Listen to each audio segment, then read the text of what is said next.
নমস্কার বন্ধুরা, cook with Krishna চ্যানেলে আসার জন্য সবাইকে জানাই স্বাগত। আজ বানাবো চালের পাঁপড়। প্রথমে আমি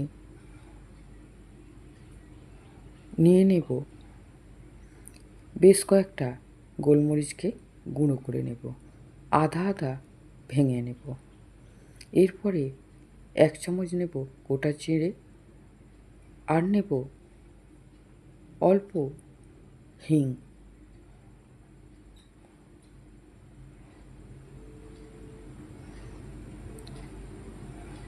এই ছোট ঢাকনাটার 1 ঢাকনার মতো নিয়ে নেব, মানে চামচের 4 ভাগের 1 ভাগ হবে।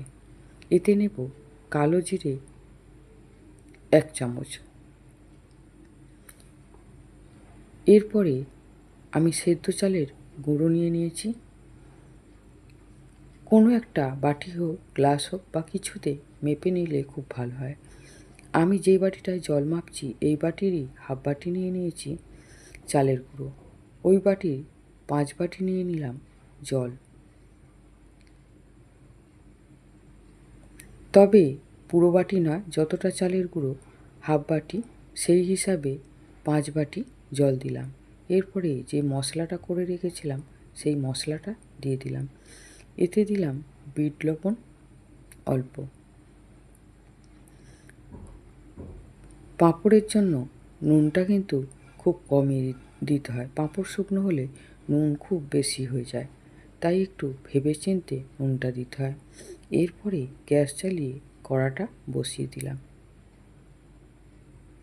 দিয়ে একটা খুন্তি দিয়ে অনবরত নেড়ে নেব। আমার এই চালের পাঁপড় বানানো যদি আপনাদের ভালো লাগে, আমার চ্যানেলে একটা সাবস্ক্রাইব করে দেবেন, লাইক করবেন, কমেন্ট করে জানাবেন। দয়া করে ভিডিওটা পুরো দেখবেন, ভালো লাগলে কমেন্ট করবেন।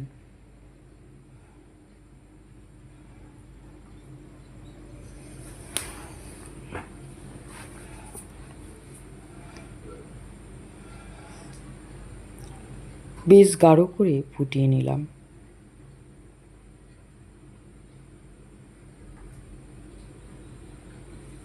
ঠিক এইরকম থিকনেস থাকবে। আমি এবারে নামিয়ে নেব।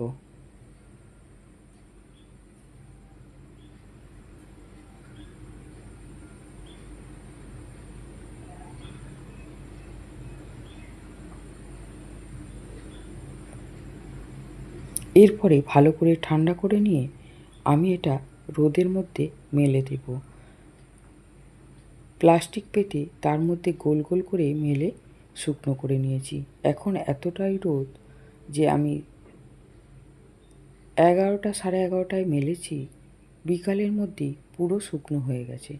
এরপরে একটা কড়ার মধ্যে তেল দিয়ে তেল ভালো করে গরম করে নিয়ে মিডিয়াম আঁচে পাঁপড়গুলো ভেজে নিলাম।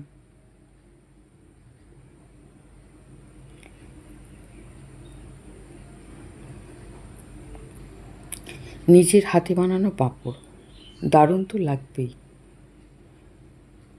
দেখুন, এইভাবে যদি বাড়িতে এই পাঁপড় বানিয়ে রেখে দেওয়া যায়, ডাল ভাত হলে বা মাঝে মধ্যে মুখরোচক হিসাবে খেলে কিন্তু খারাপ লাগে না। আমি বেশ কয়েকটা পাঁপড় নিয়ে ভেজে নিলাম।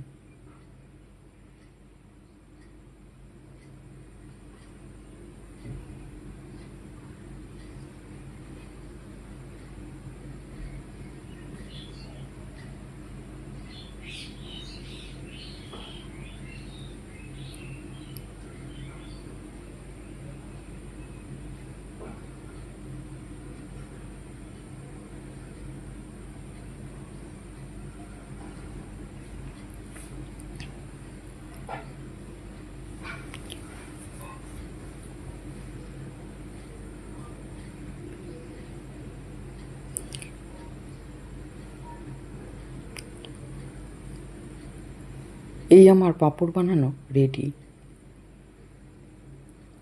নমস্কার বন্ধুরা, আবার আসছি নতুন কোনো রান্না নিয়ে।